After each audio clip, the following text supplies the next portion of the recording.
We were fortunate to have our crew join us virtually for the review from Houston: Reed Wiseman, Victor Glover, Christina Cook, and Jeremy Hansen. Having them join us in this review really reinforced the importance of having open, honest discussions about our path forward and about the risks that we're asking them to take. At the conclusion of the FRR, all the teams polled go. Pending completion of some of the work before we roll out to the launch pad. Just a reminder to everybody, we talk about it every time we talk about this flight. It's a test flight, and it is not without risk, but our team and our hardware are ready. We are planning to roll out to the pad, back out to the pad, targeting next week, a week from today on the 19th. We are on track for that. Everything's going pretty well. Maybe even a little ahead of that, but we're shooting for the 19th. And then once we get back out to the pad, we'll configure for launch. Pending completion of the work in the VAB and at the pad, we are on track for a launch as early as April 1st. And we are working toward that date. I'll say the launch time on the April 1st is at 6:24 p.m. I also wanted to note, I'm sure many of you have seen our little calendar with the green squares on it that shows the available dates for launches in April. We have also just continued to refine our analyses of launch availability and are adding April 2nd to our calendar of potential launch opportunities in that early April launch period. The launch on the 2nd would be at 7:22 p.m. Within those 6 days between the 1st and the 6th, we can't always turn around every day for an attempt. We would anticipate on the order of about 4 opportunities within that 6-day period. Again, while I am comfortable and the agency is comfortable with targeting April 1st as our first opportunity, just keep in mind we still have work to go. There are still things that need to be done within the VAB and out at the pad. And as always, we'll always be guided by what the hardware is telling us, and we will launch when we're ready. I want to close just by saying how proud I am of this amazing team that is working tirelessly to prepare to launch and fly our astronauts around the moon and bring them home safely. With that, I'll hand it over to John. Okay, thank you, Lori. Hello again. It's good to be back with you all today, and it's even better for us to be ready in the rocket to get ready to roll out again and launch this mission. You know, probably over the last 7 days, pretty much on more than off, we spent a lot of time with the senior executives and the leadership throughout the enterprise, talking about our risk posture, as Lori alluded to, but moreover, you know, looking at it through the lens of an FRR, an agency FRR is really more like it's telling the risk story, and it's about how you communicated risk. So Lori said, hey, we need to spend a few days doing just that and kind of wire brushing the team so that we don't put ourselves in a posture of what I always kind of talk to folks about sometimes: don't bring me a kit and make me have to put it together myself. You know, I wanted to be crisp on going to this agency FRR and making sure that we had the kit put together so that folks could understand that we were doing our best job at communicating the risk associated with this mission. You know, over and over again, we ask ourselves, is the rocket ready to fly? Is the spacecraft ready to fly? Is the integrated team ready? You know, so another piece that kind of drives into that is Amit's been talking to us for several months about failure of imagination. I think we use that term a lot in human space flight, right? And so we want to be sure that we're thinking about everything that can possibly go wrong. and have we assessed and adjudicated all the risks to put us in the best posture to be successful? I, like Lori, was very pleased with the outcome of the flight readiness review. Amit asked for dissenting opinions at the end. We spent a little bit of quiet time, giving people plenty of time to come to the table and share any dissenting concerns, and there were none. We took some actions at the FR today. Some of those actions are due to be completed prior to rollout, which I don't think is a big deal. It's just work we got to get done. And then there's some that will come to the L-2 when the enterprise hands over the mission management to the MMT. And like I said, we got a path to close all the open actions either prior to rollout or prior to launch. I spent a lot of time over the last probably 7 months putting teams together to go look at risk across all the individual elements of the enterprise and how they stack up, and then once I got that data put together by the teams, I put together another team to go assess all those integrated risks and how they interact with each other from a top-down perspective and a bottoms-up perspective. And I was really pleased to report, that we didn't find any new integrated risk interactions throughout that process.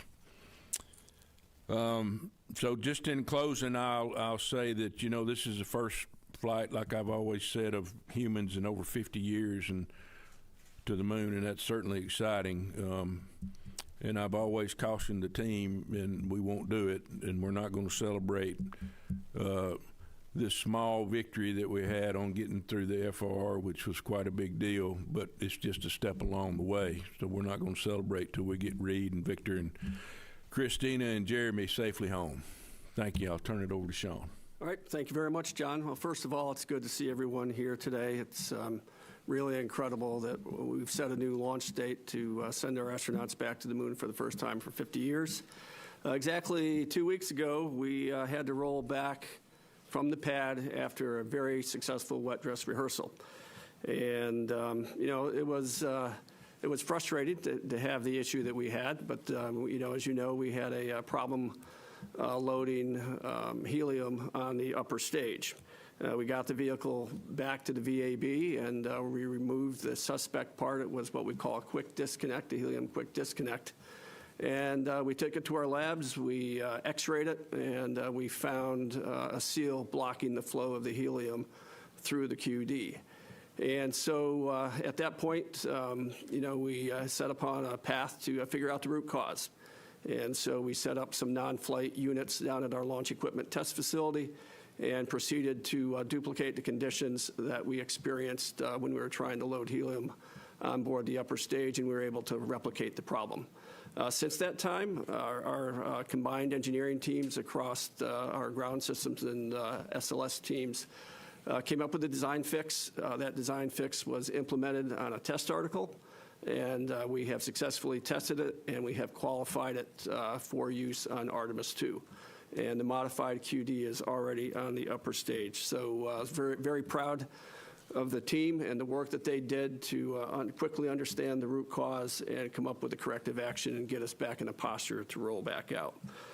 We've also replaced the flight termination system batteries on the ICPS, on the core stage, and the boosters. And we are in the process now of testing the flight termination system in the VAB. So far, the VAB processing has gone very well. And, as Lori mentioned, we're targeting March 19th, the roll date. And should we meet that roll, which we have fairly high confidence we are, it'll be the fastest turnaround in the Artemis program since we started. 22 days from the time we roll off the pad to getting back out to the pad. During that time, we've also charged Orion's launch abort systems batteries. We performed another closeout crew demo in the VAB. And, the closeout crew and getting them trained and making sure we hit our timelines is very important for our launch countdown. And we got it done in a little under about 2 hours and 40 minutes. And so we're meeting our closeout crew timeline, and that was very good training. We also replaced the liquid oxygen seals on the tail service mast umbilicals. And so we thought while we had the time, given the experience we had with the LH2, the hydrogen seals, would be a good idea to change those. So we did that, and that's all completed. And now we've committed to roll again on the 19th. We'll get the vehicle back out of the pad, go through the pad preps, set up our EES system, raise the engine service platform, raise the extensible columns, do all that work, and put us in a good launch posture. Now, I will tell you that over a year ago, we set out to launch no later than April 2026. Amit challenged us to get the vehicle to the pad by February. We held schedule for an entire year. That's quite an accomplishment for all the programs that are supporting Artemis. However, we had the problem with the helium disconnect, and we listened to the hardware and said we're not ready. We brought it back, fixed it, and we're going to get back out there for that launch attempt on April 1st. I will tell you that this processing flow has gone very well in terms of our timelines. And, we spent half the time in the multi-payload processing facility to service Orion as we did for the Artemis 1 flow. And we cut the time in the launch abort systems facility by a third. So we're learning. We're all very excited to implement the new vision for Artemis that our administrator has announced to increase our launch cadence. And I think Artemis 2 is putting on us a good path. So it's good to be here. And with that, I'll turn it over to Norm. All right. Well, thank you, Sean. And really thank you to everyone for your continued interest in this historic mission. The flight readiness review over these past 2 days was excellent and really heavily focused on crew risk and mission success. As you've heard, we remain on track for an April launch opportunity. Our teams in Mission Control Houston are fully prepared to support this mission. They've been training side by side with the astronauts, Reed, Victor, Christina, and Jeremy, through countless simulations and really working through every scenario. The team is ready to support both the astronauts and the spacecraft systems through the journey around the moon to when they're reunited with their families after splashdown. I talked with Reed this morning, and the crew is in excellent shape and ready to fly. They've complete confidence in the ground team supporting them. They have built strong relationships with our flight controllers and the integrated teams over the course of their training flow. For an April 1st launch, the crew will begin pre-launch quarantine at about L-14 days, which is March 18th, and will then travel here to the Kennedy Space Center at L-5 days, which is March 27th. This is an exciting time for our entire flight operations team to fly humans around the moon for the first time in over 50 years, send them further than any humans since Apollo 13, and continue paving the road of human exploration to the moon and beyond. As always, our astronauts and their safety remain our top priority. With that, I'll hand it back to Rachel. All right, thank you. All right, we'll start taking some questions. We will start here in the room. If you're here in the room, please wait for the mic to come around. We'll also take some questions by phone. If you've joined us by phone, please remember to press *1 to get into the question queue. And with that, let's start over here. Marcia Dunn. Marcia Dunn, Associated Press. I'd like to hear a little bit more about how you fixed this helium. What caused the seal to block the flow of helium, and how do you redesign for that? And Laura, you mentioned April 2. Is that now a new date? Yes. And does that give us 6 tries at the beginning of? So you didn't remove one to? No. Perfect. Thank you. Got it. Yeah. So without trying to get overly complicated, so the quick disconnect between the upper stage and the ground umbilical, there are seals in there to hold that helium in the pressure line. And one of the seals occasionally would get forced out of its location that it's supposed to be and block the flow through the quick disconnect itself. We actually ended up removing that seal and reinforcing another seal that would be less susceptible to that phenomenon. And so, we'd have this buildup of high-pressure gas after we vented the helium bottles. That high-pressure gas forced that what we call this body seal out. And we redesigned a channel around another seal that also holds the pressure, a secondary seal, reinforced that. And we've tested it multiple times. We took that QD through some brutal tests to make sure it was going to work. And we feel pretty confident about it for Artemis 2. Yep. And then if I can provide just an explicit answer to Marcia, because I was shaking my head in the room and just want to make sure everybody gets the answer, that yes, we have added the 2nd of April. That is a new date. Previously it had been excluded. We've done additional work, and now we've done enough analyses to believe that that is a viable date. So it's been added, and it is an add. We haven't taken any other dates away. We have 6 potential dates. Mm-hmm. Hey, Bill Harwood. Hi, Bill Harwood, CBS News. Since virtually all of you mentioned the risk analysis for this mission, the OIG last week put a report out that put the risk of lunar operations at 1 in 40 and the risk of lunar mission from start to finish at 1 in 40, or 1 in 30, I'm sorry. Is there a probabilistic risk assessment for Artemis 2? What are the numbers? Since you're talking about assessing the risk, you've got to have some way to do that. So is there a number to put on this flight in terms of what you consider acceptable risk? Do you want to take that one, John? Yeah, so Bill, we've grappled with this overall number for a while. What I would say is we understand the risk associated with the individual components, the subsystems, and then the overall systems. I think I talked at the end of Artemis 1 relative to, new rockets. It's a 1 in 2 chance to make it, right? So I think we're looking at this kind of qualitatively, like, I've done a lot of thinking and a lot of reading about, okay, what does that mean for us for Artemis 2?